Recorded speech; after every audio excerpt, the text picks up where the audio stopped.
Hello friends, hi. Only మనకు వర్షాకాలంలో దొరికే బోడ కాకరకాయ ఫ్రైని అయితే ఎలా ప్రిపేర్ చేసుకోవాలో చూసేద్దాం. సో మా అత్తమ్మ అయితే ఊరు నుంచి వచ్చేటప్పుడు అయితే నాకు ఇవి తీసుకొచ్చారనమాట. సో ముందుగా అయితే మనం బోడ కాకరకాయలు తీసుకొని వాటిని అయితే మంచిగా వాష్ చేసుకోవాలి. మంచిగా వాష్ చేసుకొని ఇలా ముక్కలుగా అయితే కట్ చేసుకోవాలి.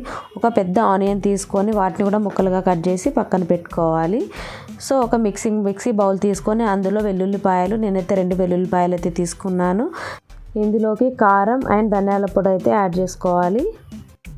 సో ఇలా మిక్సీ పట్టుకున్నది యాడ్ చేయడం వల్ల ఫ్రై అనేది కొంచెం టేస్టీగా ఉంటుంది.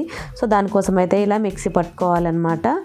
సో ఒక కడాయి తీసుకొని కడాయిలో అయితే ఆయిల్ అనేది వేసుకోవాలి. ఆయిల్ అనేది కొంచెం అయితే ఎక్కువనే వేసుకోండి, ఎందుకంటే ఫ్రై కాబట్టి. సో ఆయిల్ కొంచెం ఎక్కువ ఉంటేనే ఫ్రై అనేది కొంచెం టేస్టీగా ఉంటుంది అన్నమాట.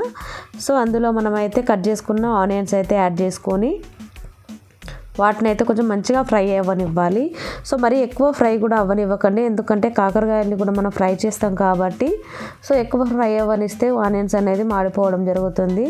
సో కొంచెం మనం ఫ్రై అవ్వగానే అందులో అయితే ఈ కాకరకాయ ముక్కలను అయితే యాడ్ చేద్దాం. సో ఈ కాకరకాయ ముక్కలను యాడ్ చేసిన తర్వాత ఇందులో అయితే ఇప్పుడే సాల్ట్ అనేది యాడ్ చేయొద్దు. కొంచెం మంచిగా ఫ్రై అయిన తర్వాతనే మనం ఇందులోకి సాల్ట్ అయితే యాడ్ చేసుకుందాం.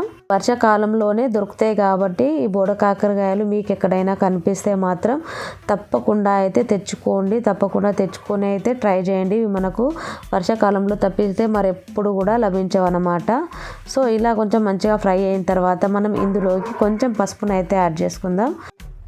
ఇలా కొంచెం ఫ్రై అవ్వగానే ఇందులోకి అయితే కొంచెం పసుపును అయితే యాడ్ చేసుకోండి. ఒక 1/2 స్పూన్ పసుపు యాడ్ చేసుకొని దీన్ని మంచిగా మిక్స్ చేసుకోవాలి. సో ఇలా మంచిగా ఫ్రై అయిన తర్వాత మనం ఇందులోకి సాల్ట్ని అయితే యాడ్ చేసుకుందాం. సాల్ట్ అయితే మీ టేస్ట్కి సరిపడా అయితే సాల్ట్ యాడ్ చేసుకోండి. నేనైతే 1.5 స్పూన్ సాల్ట్ అయితే యాడ్ చేశాను.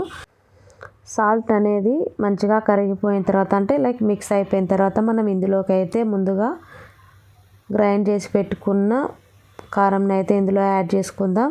ఈ కారం అనేది యాడ్ చేసిన తర్వాత ఎక్కువసేపు అయితే మనం దీన్ని ఫ్రై చేయకూడదు, ఎందుకంటే ఎక్కువ ఫ్రై చేస్తే కారం అనేది మాడిపోతుంది. సో అందుకే ఎక్కువ ఫ్రై చేయకూడదు. ఇంతే ఫ్రెండ్స్, బోడ కాకరకాయ ఫ్రై మీరు కూడా తప్పకుండా ట్రై చేయండి.